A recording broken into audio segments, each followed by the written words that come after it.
अस्सलाम वालेकुम, कैसे हैं आप लोग? ठीक ठाक।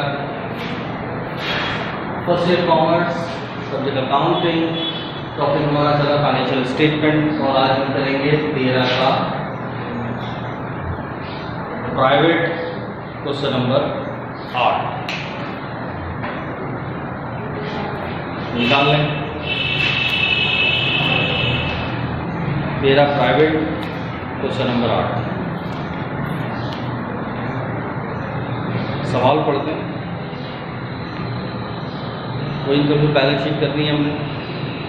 कैश है, अकाउंट्सेबल है, मर्चेंडाइज एंड ओपनिंग है, प्रीपेड शॉप रेंट है, सेल्स इक्विपमेंट है, परचेज है, ऑफिस सप्लाइज एक्सपेंस है, सैलरीज एक्सपेंस है, मिसलेनियस एक्सपेंस है, सेल रिटर्न है, सेल रेवेन्यू, परचेज डिस्काउंट है, कमीशन इनकम है, अकाउंट्स पेबल है, अलाउंस ऑफ बैड डेट्स 500 है और कैपिटल है। Prepaid insurance, office supplies use, allowance for depreciation increased by, देखो अब यहाँ पर क्या लग रहा है, इंक्रीज्ड बाय। क्या मतलब होता है इंक्रीज्ड बाय? इंक्रीज्ड बाय का मतलब है कि इस साल कितने रुपए से एक्सपेंसेस में क्या हो रहे हैं, इजाफा।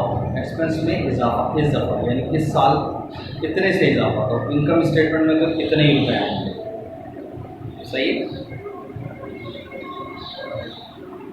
कितने रुपए? 300 रुपये। बैलेंस शीट में क्या होगा, ऐड होगा,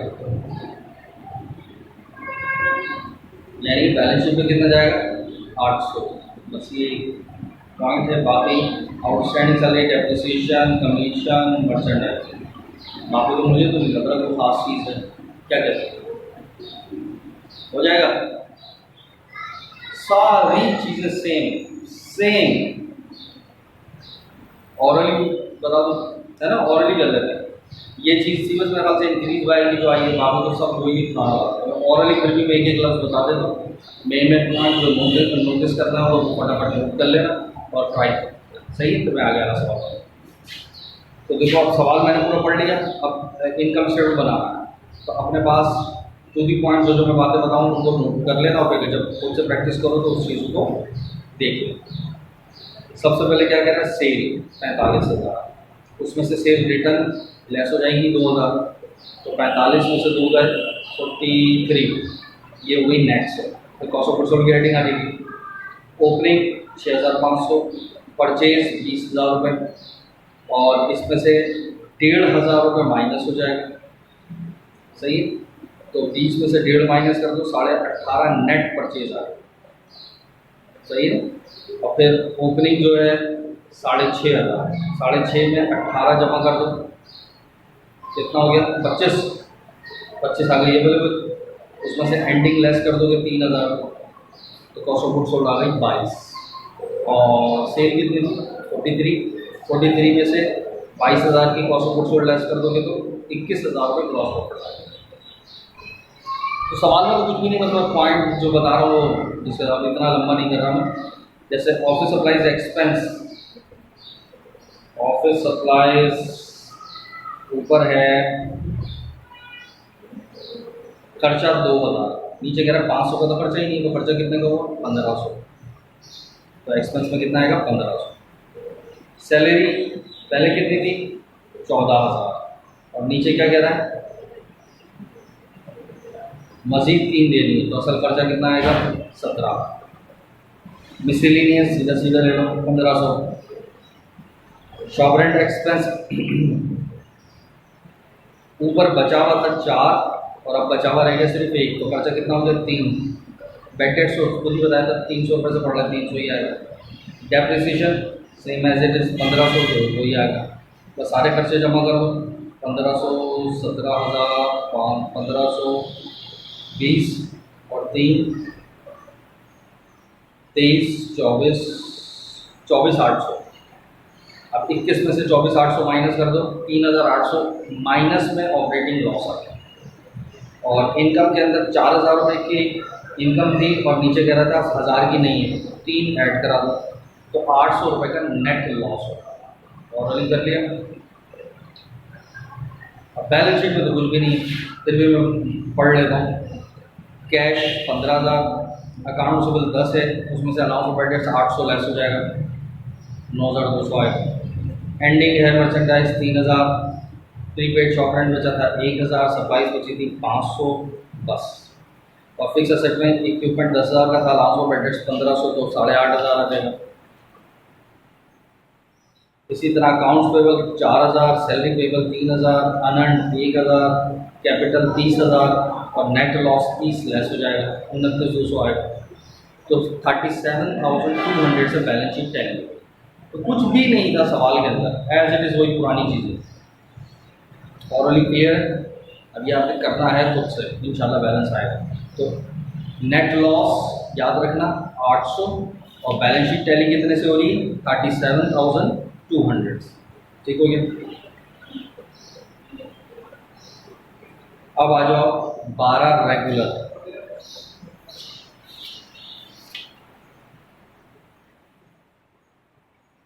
निकालो 12 रेगुलर।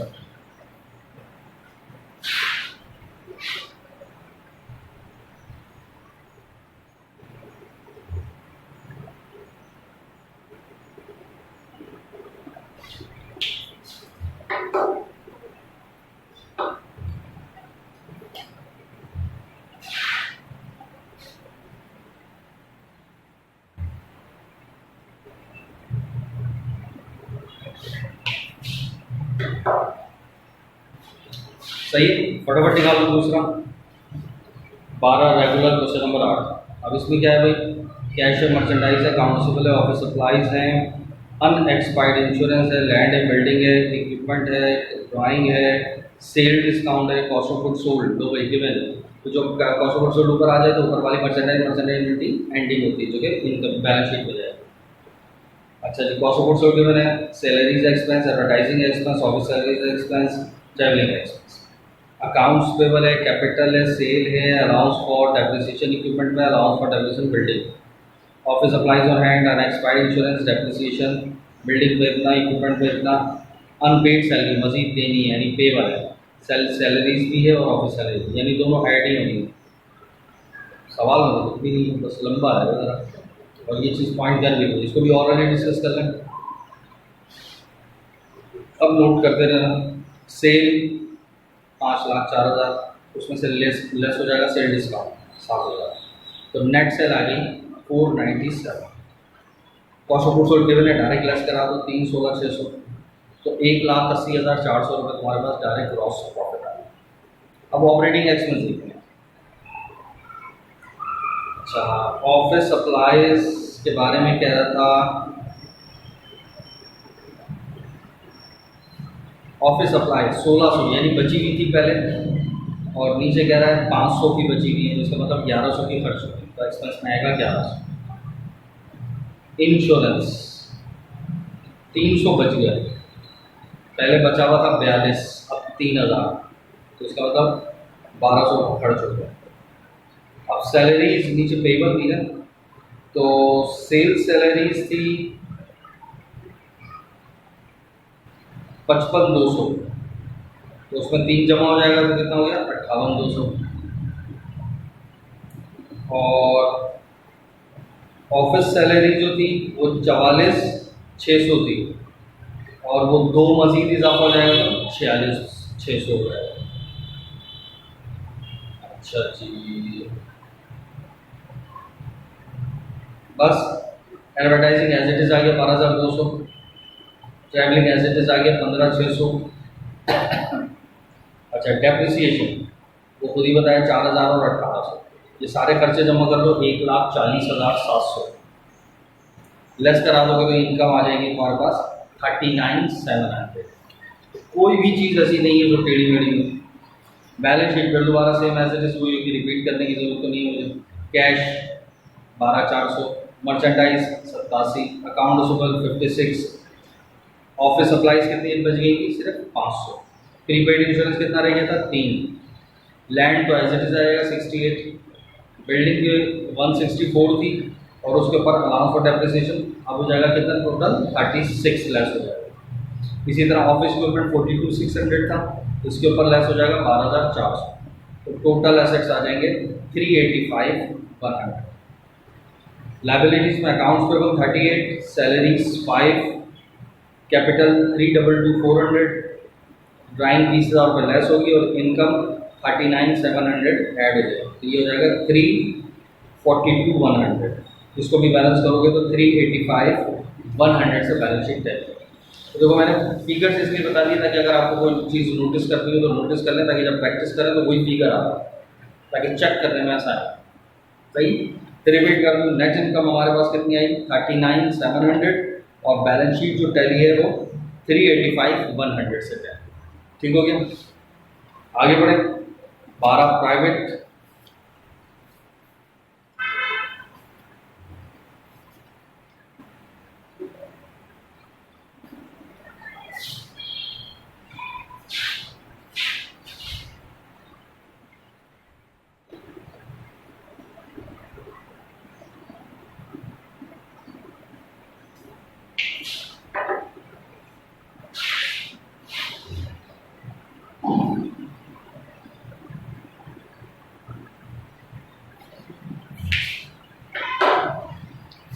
बारह प्राइवेट में देखते हैं।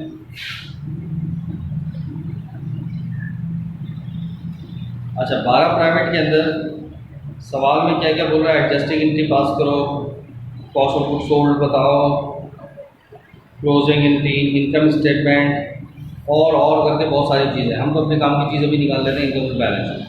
सवाल पढ़ते कोई खास चीज़ है क्या?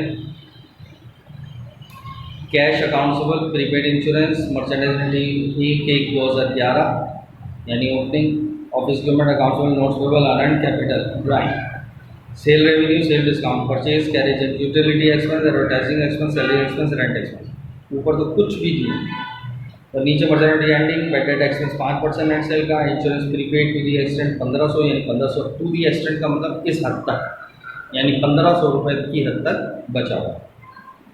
अनअर्न, अच्छा, गुड्स कॉस्टिंग 1000 रुपये टेकन बाय द इसहार फॉर द प्राइवेट यूज़, ज़ाती इस्तेमाल के लिए लेके घर चला गया, यानी वही क्या हो गई, ड्राइंग। वो ओवरलुक, ओवरलुक का मतलब नज़रअंदाज करना। जैसे हम पेज पलटते हैं ना, ऐसे पलटते पलटते 2 पेज एकदम यूँ हो जाए, तो इसका मतलब पेज क्या हो गया मेरा, एक ओवरलुक, नज़रअंदाज। लिखना यहाँ पर क्या मतलब, लिखना भूल गए। ठीक है, बाहर आ जाओ।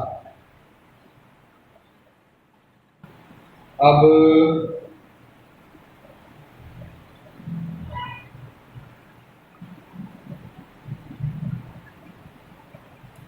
सवाल के अंदर कोई खास चीज़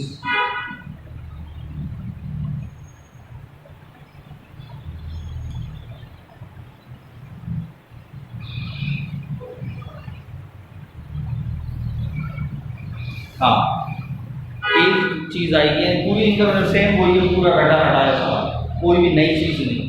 एक काम है जो उसने बोला है सबसे एंड के अंदर के मर्चेंडाइज 1000 रुपये ही वो लेके गया और वो उसको रिकॉर्ड नहीं किया आपने सवाल।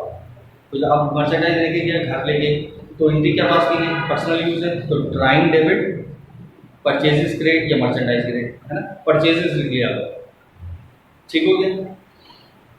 अच्छा, अब ये एंट्री को इम्प्लीमेंट भी करना है जब सवाल कर रहे हो, तो बस यही याद रखना है, ड्राइंग आ रही होगी एक सवाल में, एक चीज़ का इजाफा होगा, ड्राइंग में प्लस करना है 1000 रुपये और परचेजेस में 1000 रुपये माइनस करना है। परचेज कहाँ पर लफ्ज आता है, क्या बनाते हैं, इनकम स्टेटमेंट। तो जब इनकम स्टेटमेंट बना रहे होगे तो 1000 रुपये माइनस कर लेना है परचेजेस में से। इसी तरह ड्राइंग कब आती है, बैलेंस शीट बनाते हैं, तो जो बैलेंस शीट बनाएंगे उसके अंदर ड्राइंग में 1000 रुपये ऐड कर लेना है, बस। और कोई सवाल की सेट का असर नहीं है। ठीक है, बाकी सब एज इट इज। फिर भी मैं एक दफ़ा आपको ये चीज़ें बता दूँ, जैसे सेल 262, सेल डिस्काउंट लेस हो जाएगा 3000, तो 259 नेट आ जाएगी। कॉस्ट ऑफ गुड्स सोल्ड में मर्चेंडाइज की ओपनिंग 42 है। अब परचेज ऐड करते हैं ना, परचेज कितनी थी, 1,20,000, तो माइनस कर दो 1000, तो कितना लेना है आपने, 1,19,000 बस। और कैरेज उसमें जमा कर दो और 3 को जमा कर दो तो कितना आ गया, 169 अवेलेबल आ गया। एंडिंग लेस कर दो 60, तो 1,09,000 कॉस्ट ऑफ गुड्स सोल्ड आ गया। ऊपर 259 में से लेस करा दो तो 150 आपके पास क्या आ गई, ग्रॉस प्रॉफिट। फिर वही एक्सपेंसेस सारे लेस करा दो। एक्सपेंस में कोई भी ऐसी चीज़ नहीं है जो मैं बार बार रिपीट करूँ। टोटल ऑपरेटिंग एक्सपेंस बनते हैं 161,450।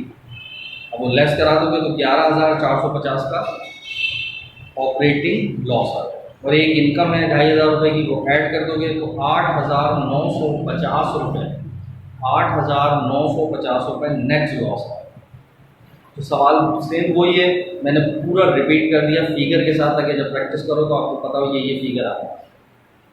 बाकी कैश 40, बैलेंस शीट जब बनाओगे कैश 40 है, प्रीपेड इंश्योरेंस 1,500 है, अकाउंट से 50,500 था, उसमें से बेड डेट्स लेस होगा 12,950, तो 37,550 आएगा।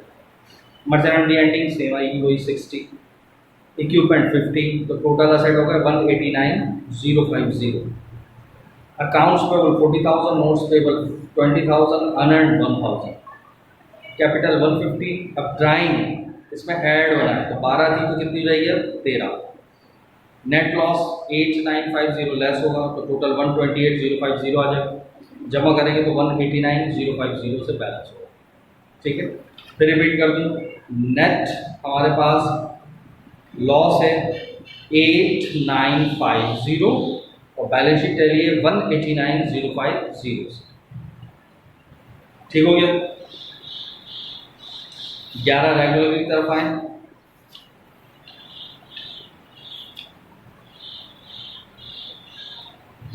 रेगुलर।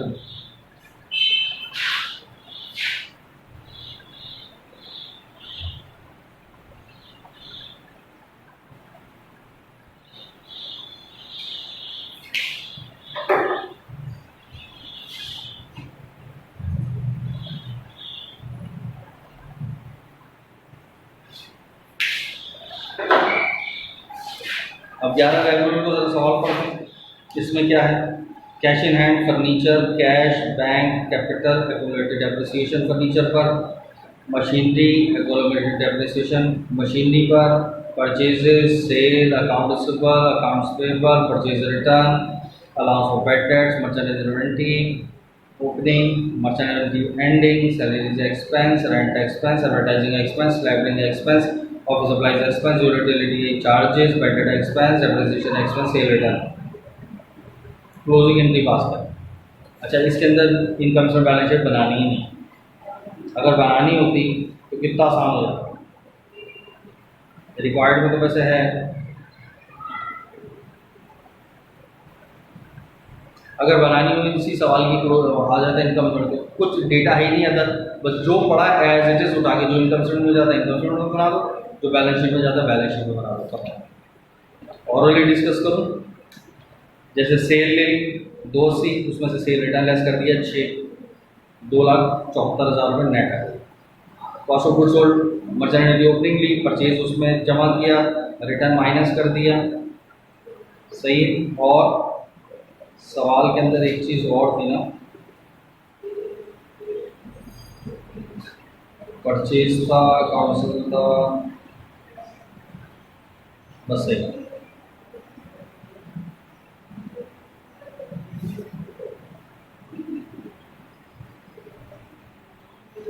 सही, परचेज लेस कर दिया, फिर एंडिंग लेस कर दी। अच्छा, उसके बाद कॉस्ट ऑफ गुड्स सोल्ड आ गई 69, ग्रॉस प्रॉफिट आ गया 205, और सारे एक्सपेंस जितने लिखे हैं एज इट इज सब लेस कर दो, 182 के बन रहे हैं। और 23,000 रुपये की नेट इनकम। और बैलेंस शीट में तो कुछ भी खास नहीं है, एज इट इज जो बचा वो आगे पेश करना है। 493 से बैलेंस शीट टैली है। ठीक हो गया।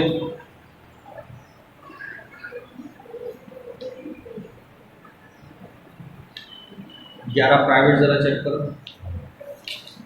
क्या बस कर दो, देखो तुम लोगों की आवाज़ आ जाती है।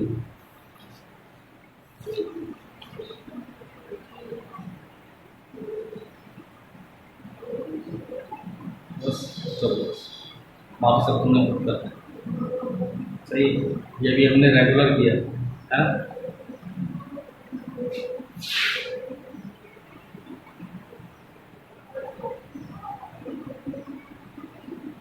मेरा बताया था 2-4 सवाल आपने कर लिया ना, हमने तो अच्छा खासा सवाल कर लिए, एक एक चीज़ प्रैक्टिकल, तो ये सवाल तक डर डर बैलेंस होते चले जाएंगे।